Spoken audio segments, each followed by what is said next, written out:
And again, it's about let's not blame that hotel yet. Yeah. Let's see what they're going to do now that they know. Yeah. And that's the key. Human trafficking doesn't always take the form we first imagine. It can be found at almost any level of an organization's supply chain. What can compliance professionals do to assess human trafficking risk, and how can they leverage the resources of the organizations they work for to help root out this tragic problem? Gwen Hassan is here to help. This is Hidden Traffic. Hello, and welcome to a new episode of Hidden Traffic. I am your host, Gwen Hassan, and I am very pleased to have with me today Sandy Biback, who is the founder of Meeting Professionals Against Human Trafficking. Thank you for joining me today, Sandy. Well, thank you, Gwen, and I really appreciate the opportunity. So let's start out with a little bit about you. Tell our listeners kind of about yourself and your history, your background. That would be really helpful. I've been in the industry of planning conferences and events for well over 40 years before it was considered an official industry. Yeah. And I did a lot of working mostly with associations in the association field. I also did a lot of volunteering. I volunteered a lot in associations within our industry, like Meeting Professionals International, PCMA, and so on and so forth. Okay. So I've always been an active volunteer. In 2016, my husband and I did a trip to Vietnam and Cambodia, which was not spur of the moment, but it was like, gee, this looks great. Let's do it. Yeah. Yeah. And the cruise company that we chose and that we still do a lot with believes in giving back to the community. And a lot of the shops they directed us to and a lot of the entertainment on board were NGOs. Oh. And when we were in Phnom Penh, I had said to one of the cruise people, so where can I go to buy stuff to bring home? Yeah. And they directed us to Daughters of Cambodia, which was at the time literally a 5-10 minute walk up the street from where our river ship was docked. Okay. So we went in and I saw a sign, and the sign basically said, we're here to help you and basically work with mostly girls who have been trafficked. Oh. And I went, oh, this really happens? Yeah. There was a couple of other things I saw. And then I came home and I knew I was about to retire, but I thought, you can't retire without something to do. So I started investigating in Toronto, which is where I'm from. And I wound up talking to the then head of Toronto's Human Trafficking Police Department. Boy, were my eyes open. Oh, I can imagine. It was pretty scary, to be honest. One thing led to another, and I decided to do a breakfast meeting and said, okay, so how can we combine our resources and do something? And the interesting thing is that no hotel wanted me to come in. I've been with hotels for 40 years, so I'd given them a lot of business over the years. A graduate student of mine who works at one of the large churches in Toronto said, come on into our event space. The rest, as they say, is history. We'll be 7 years old in April. So that was the kind of impetus for the founding of the Meeting Professionals Against Human Trafficking. Yeah. And 7 years later, here you are. That's amazing. 7 years later, doors are opened. Most hotels, there's been a lot of progress in the research and everything on it as well over the last 7 years. But it was always, well, it's happening over there. The people that are being brought in that are trafficked are not Canadians. We know that 90% of those trafficked in Canada are Canadian born. Oh, wow. The same would be equivalent in the US as well, I'm sure. And there's a lot of stuff being done in the US and Canada. We're finally noticing that, hey, we have a responsibility here in the hotel industry and lots of other industries. But our focus is the hotel industry and those that plan conferences in hotels.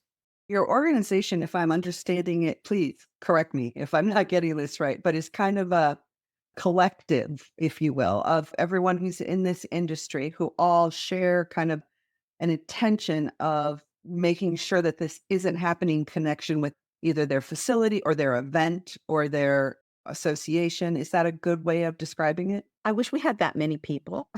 Okay. We're really grassroots. So our job is really getting the word out and creating awareness.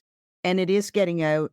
Hotels, convention centers, they're also doing a lot of training. So it is coming together. And we have to understand that this hotel chain wants to do it this way, this hotel chain this way. This hotel chain doesn't want to have anything to do with it. Oh, And that's okay. where we need laws. We're not government lobbyists. We just don't have the power. Yeah. We do know that in the US, in certain states, it is the law that every hotel room must have a sign. We're working on that here in Canada. We're asking them to make that decision for their own. But the awareness is definitely growing, without a doubt. I actually just did a Canadian-wide webinar on Canadian statistics last week. I'm going to be at a conference in Edmonton at the end of January because we've had a lot of trouble breaking into Western Canada. It's our opportunity for that. So it's putting out a lot of feelers and creating a lot of awareness. It's really what we do.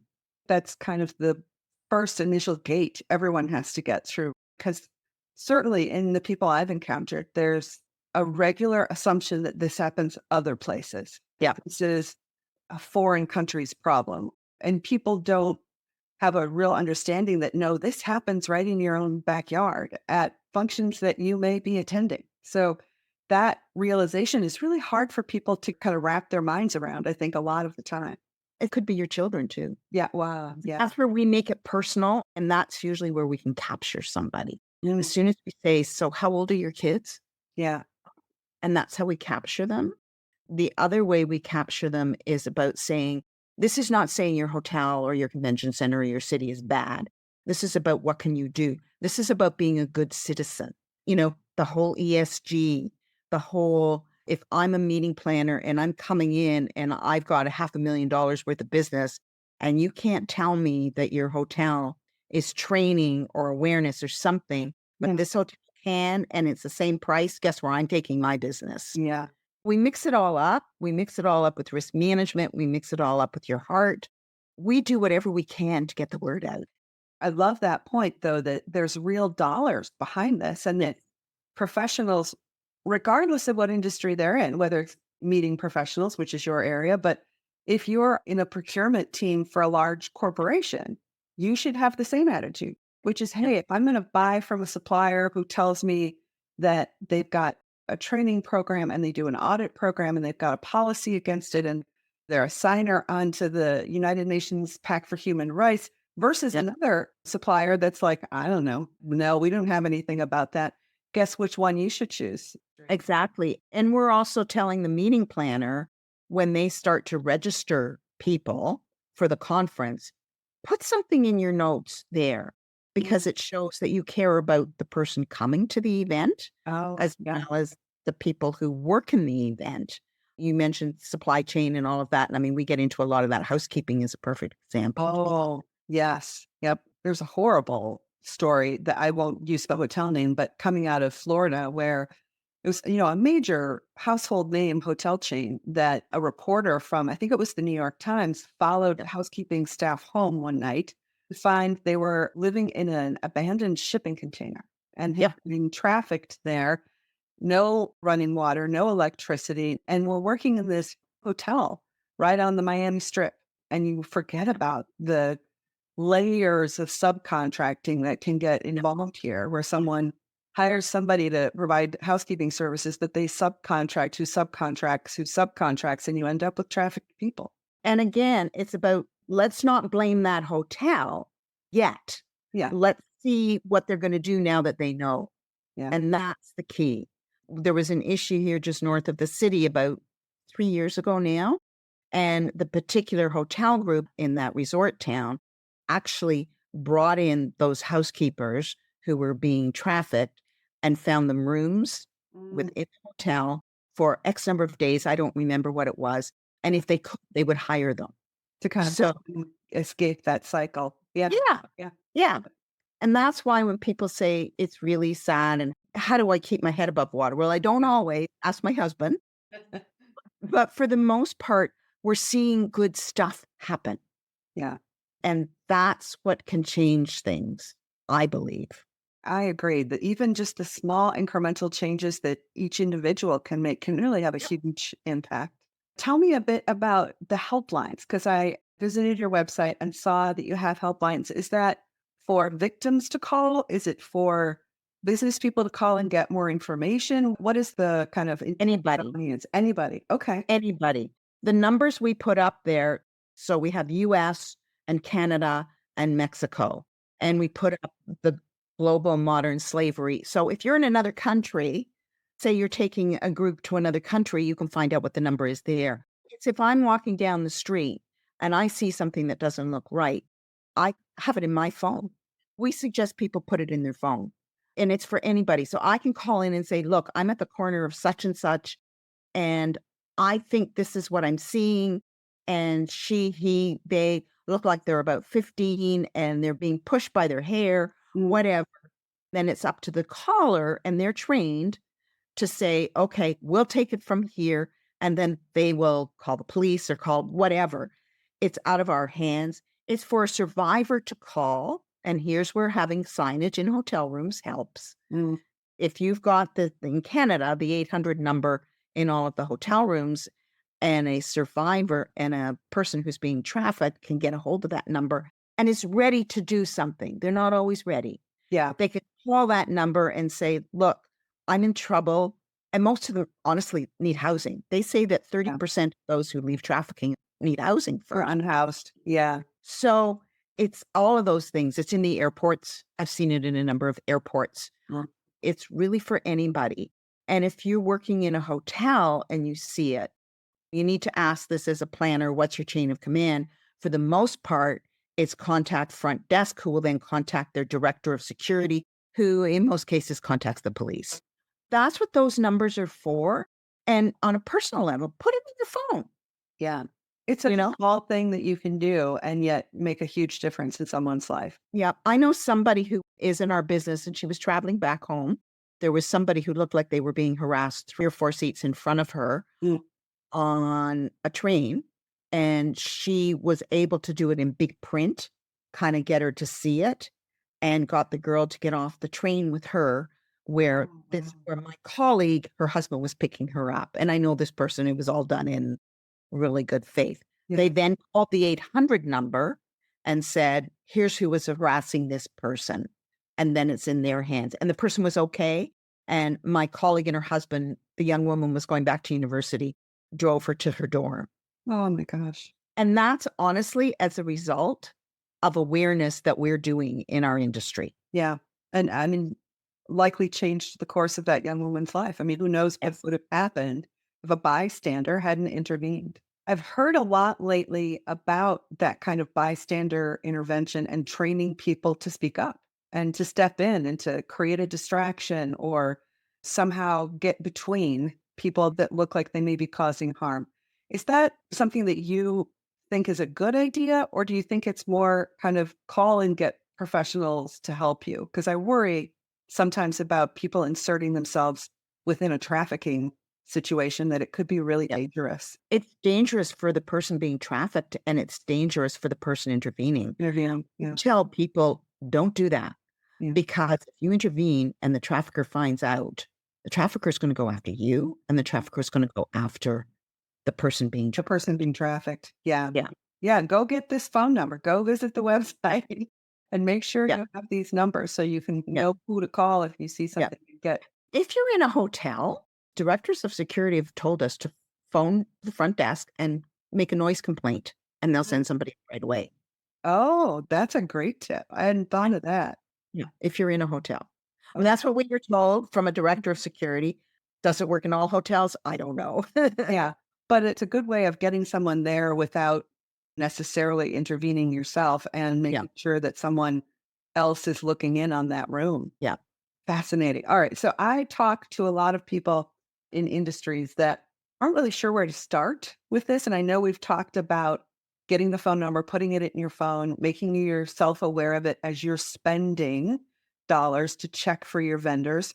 What else do you think people at corporations should be doing? Should they be running a risk assessment? Are there areas that, I mean, for me, I would say probably hotels and meetings is an area I have overlooked in the past, and it wouldn't have occurred to me as being a good spot for an effort. But now, taking away from this call, I'm definitely going to look at how we spend our money within the various organizations that I work with to see if they're looking for this in their kind of meetings and seminar space.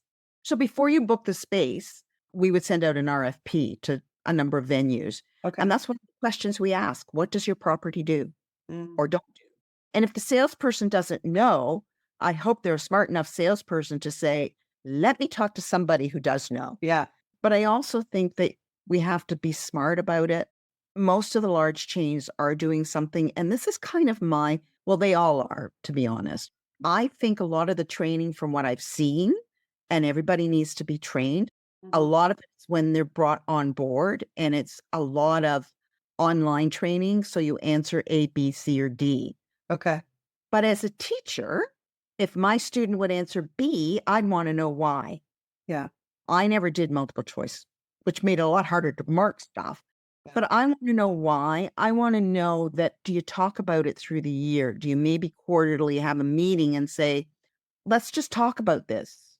Because I think you get more out of it that way.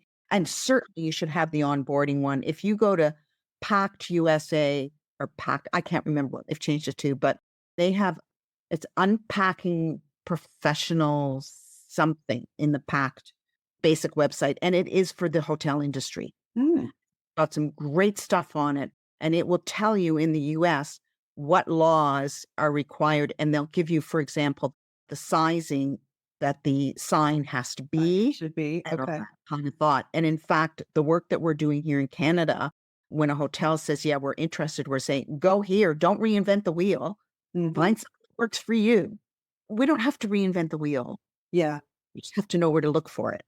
And how to introduce the wheel to the people that you work with to make sure they know where these resources are. And in that regard, when you say the PACT website, I'm going to ask you to spell it. Is it PACT like PACKED? Or No, it's PACT. Used to be PAT USA. Mm. And if you go to patusa.org, it'll take you to the new, whatever their new term the is. new side is okay. Yeah. But look for the one that says unpacking professionalism or something like that. And it will list a whole bunch of stuff. Marriott has given their training free Mm. to this organization, which is great. I explained what I'm not happy with in terms of that kind of training. Yeah. And it's better than nothing. Yeah, but to your point, it needs to be complemented with conversations and Yes. interactions and not just Yeah. one and done. It needs to be Yes. an ongoing effort. Yeah. And there's been new laws that have been introduced. We just had a new law introduced in Canada that takes effect January, Yeah. where the larger corporations have to basically report every year on their supply chains. Yeah. It's not perfect. It's not going to help your mom and pops who are doing this kind of thing. Yeah. But it's a start. And there's a law like that in the UK, which they're just revisiting now to make it more inclusive. There's also one, there's a little tidbit that I found out the other day, actually. The law in California, which has been around for quite some time, was put through with Schwarzenegger when he was governor. Mm. And it was written in part by Kamala Harris. Oh. So that's my little tidbit, which I just found out. For regular listeners of the podcast, there is a separate episode about the new Canadian law recorded earlier this fall. And there's also episodes covering the California Act. So I urge you to, wherever you're listening to this, look up some old episodes and find those because those are on the podcast as well. Awesome. That's fabulous. It's good to know. I honestly think that it's about people having responsibility for other people more than anything else. I agree. So thank you so much for taking the time to talk with us today and educating us all about MPAHT. Am I pronouncing that correctly? Yes. Your abbreviation? Yeah. Meeting Professionals Against Human Trafficking. For people that want to continue this conversation or learn more about MPAHT, where do you suggest they go? To your website? To you? How do they get in contact with you? Go to the website, or they can get in touch with me at my email, sandy.biback@outlook.com. That's the one I look at most. And we entertain any questions. We don't give you legal advice. We are not lawyers, but we answer them to the best of our ability, or we send them someplace where they can get the information. Well, and for everyone listening, go to the website and put those phone numbers in your phone so you have them as resources for you to encounter something. That's an easy thing you can all do right now. Thank you so much. I appreciate your time, Sandy. Great to meet you. Thanks, Gwen. Thanks a lot. Take care.